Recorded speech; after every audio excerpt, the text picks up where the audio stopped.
Hello there WordPress lovers, welcome to this video. Today I'm going to show you how to create beautiful pop-ups on your WordPress website using the ShopLentor plugin. But before we get into that, let me ask you a question. Do you know why pop-ups are necessary? Well, you can use them on your website for various reasons. For example, you can promote special offers, create urgency, increase user engagement, generate leads, and even convert them to potential customers. So without wasting any more time, let's dive in. The first thing we'll do is navigate to the settings page of ShopLentor. Now if we open the modules tab, you'll notice a module named Popup Builder, which allows you to create and design various pop-ups. And you know what the best part is? This incredible module gives you absolute control over your pop-ups, so you can customize them the way you want. Let's go ahead and click on this module to explore what it has to offer. As you can see, a modal has appeared where you can turn on or off the Popup Builder module. Additionally, you can set a global width, height, and z-index for every pop-up that is built using this module. Once you've enabled this module, be sure to save the changes. Now, let me show you how you can leverage the template builder option to create a stunning pop-up for your website. To do so, head over to the template builder first and add a new template. Next up, we are going to configure the template settings. Alright, let's start by giving the template a name. Then select a template type and the editor you prefer to use. Since the module is compatible with both Elementor and Gutenberg, you can choose either one. Let's say we're going to use the Elementor page builder as the editor. In case you don't want to design a pop-up from scratch, that's where the simple design option comes in. If you click on it, you'll find some pre-built templates exclusively designed for the pop-ups. All you gotta do is choose a template that you like and save the settings.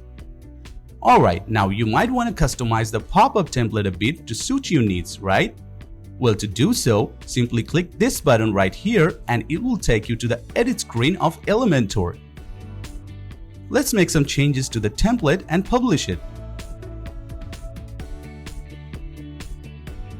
To make sure the pop-up works, we'll visit our website and give it a reload. As you can see, our pop-up is working perfectly fine. The best thing about this module is that it offers you the flexibility of building pop-ups with both Elementor and Gutenberg according to your needs. Now, I'm gonna introduce you to some crucial pop-up settings this module has to offer. If you take a look at the settings panel, you'll notice that it's divided into a few tabs. Let me walk you through the options available under these tabs. Starting with the Conditions tab. This is where you can add different types of conditions to display the pop-up. Let's say you want to add a new condition that will prevent the pop-up from appearing on a certain page of your website. To achieve this, simply select Exclude and Singular. Afterward, another drop-down will appear to select a location. Now to exclude the pop-up from a particular page, select the option Pages and choose the page. For instance, I'm going to choose the About Us page and save the settings. If we head over to the About Us page, we'll notice that the pop-up is not showing here anymore. But what if we visit another page? Let's see what happens if we visit the home page of our website. Yep, great. Our pop-up is functioning based on the conditions we have set. Moving forward to the next tab, which is Triggers. The options here will allow you to control exactly when a certain pop-up will appear based on different triggers. The first trigger is on-page load, where you can specify a time in seconds, and the pop-up will appear after these seconds have passed since a page is fully loaded.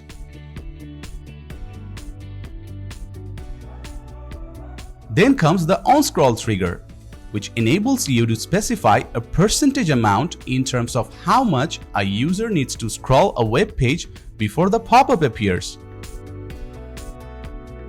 You can even control the pop-up display based on the number of clicks a visitor performs on your website through this on-click trigger.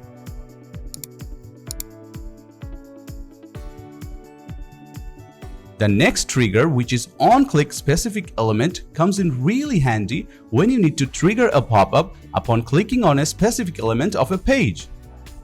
To specify an element, you need to insert its class or ID over here. Let me show you how to do that. First of all, we'll get back to our website and open the Inspect Element option. Now, click this button right here and select any element you want. Doing so will automatically highlight the code used to render the element you have just selected. Then all you have to do is copy the class and paste it over here. Now if we head back to the web page and click on the element we have just specified, it will immediately trigger the pop-up. What we have next is another trigger that will enable you to define after how many seconds of inactivity the pop-up will appear.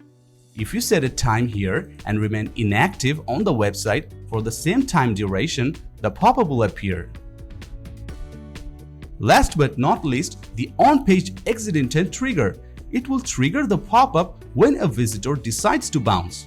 Now, if you visit the General tab, you'll find some essential settings that you may want to configure for your pop-up. For example, here you can enable or disable options like page scroll, close button, pop-up overlay, etc. You can even configure a few options regarding when and how to dismiss the pop-up. If you scroll down a bit, you'll also find some other options to add animation effects to the pop-up that can help you attract more eyeballs. Let's take a look at the Advanced tab and explore the options there.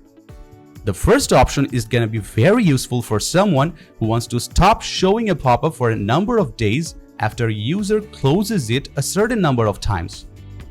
The next option will enable you to showcase the pop-up only when a page URL meets a certain condition. It's also possible to manage on what devices the pop-up will appear. Let's say you don't want to show the pop-up on mobile devices. To do so, simply deselect the mobile option from here. Similarly, you can control on what browsers the pop-up should appear.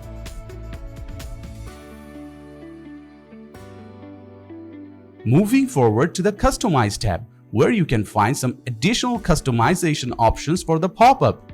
For instance, you can manage the vertical and horizontal positions of this particular pop-up right here. You can also set a custom width, height, and z-index for this specific pop-up. In case you need to add any margin or padding, you can do that as well. Once you have made all the necessary changes, make sure to save them.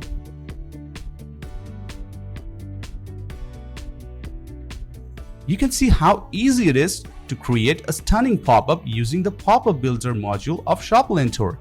Apart from offering a better user experience to your site visitors, a nicely designed pop-up can also help you increase their engagement. So what are you waiting for? Try this module now if you want to see a boost in user engagement and get more sales. Of course, if you have any questions or feedback, please let us know in the comments below, or you can contact us directly through our website. So that's it for today. Thank you very much for watching this video.